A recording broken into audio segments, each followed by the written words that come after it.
Hello student, आज आपल्याला exercise 1.3 मधल्या फर्स्ट क्वेश्चनची स्टडी करायची. Prove that root 5 is an irrational number. आपल्याला माहिती आहे ज्या नंबरचं स्क्वेअर रूट निघत नाही तो नंबर हा कंपल्सरी इरॅशनल नंबर असतो. पण आपल्याला याचा प्रूफ लिहायचा आहे ना, तर तो इनडायरेक्ट प्रूफ लिहावा लागेल. म्हणजे जर हा इरॅशनल असेल तर आपण त्याला रॅशनल आहे असं समजायचं आणि लिहायचं assume that root 5 is a rational number. हा जर रॅशनल नंबर असेल तर रॅशनल नंबरच्या डेफिनेशन नुसार रूट 5 इज इक्वल टू काय a upon b, where a and b are integers. हे इंटीजर्स असतील but b is not equal to 0. Integers असतील म्हणजे पॉझिटिव्ह निगेटिव्ह काही नंबर असतील पण डिनॉमिनेटर हा 0 नसेल. आणि जर हे इंटीजर्स आहेत but b is not equal to 0 आहे तर मी अर्थात b ला तिकडे पाठवते. पण त्याच्या अगोदर आणखीन एक कंडिशन आहे, a अँड b आर को प्राईम नंबर्स. को प्राईम नंबर्सचा अर्थ काय?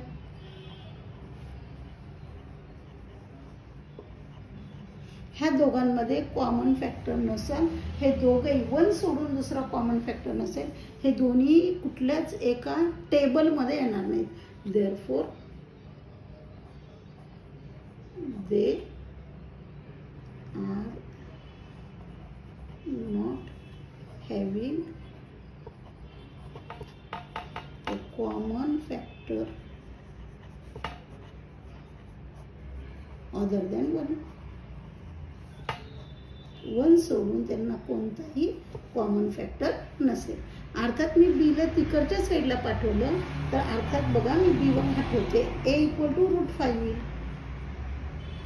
मग b जो डिवाइड आहे तो मल्टिप्लाय होईल.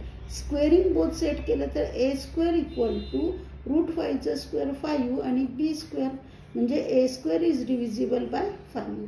Therefore a square is divisible by 5. जर a स्क्वेअर ला 5 ने डिवाइड होत असेल तर automatic a is divisible by 5.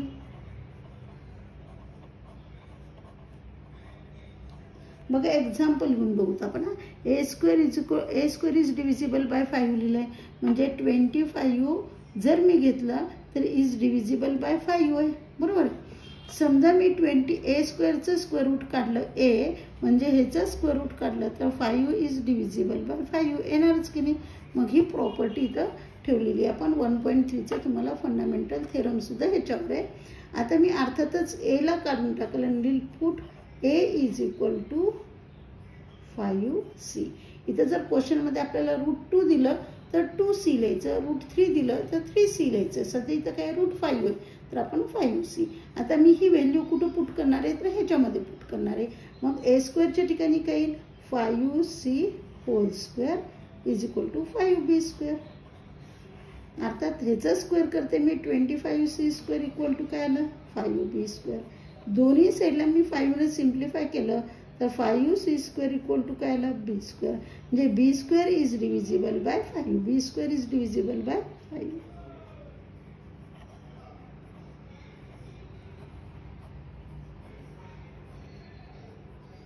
आणि b स्क्वेअर 5 ने डिव्हिजिबल असेल तर therefore b is divisible by 5.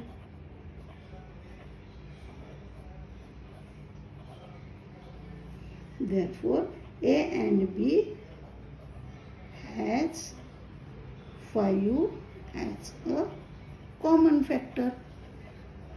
आणि याच्यामध्ये कॉमन फॅक्टर अदर दॅन 1 येणार होता का? नाही. Therefore, a and b are not co-prime number.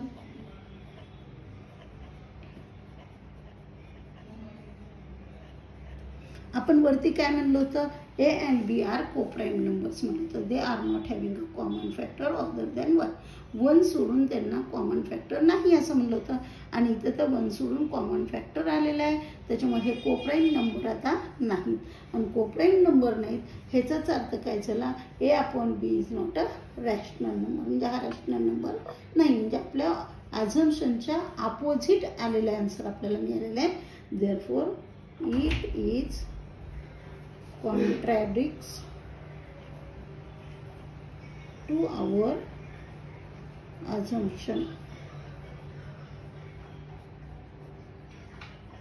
आणि जर आपलं कॉन्ट्रॅडिक्ट्स असेल, अपोजिट आलेलं असेल, तर √5 इज रॅशनल नंबर नसेल तर √5 is a rational number. irrational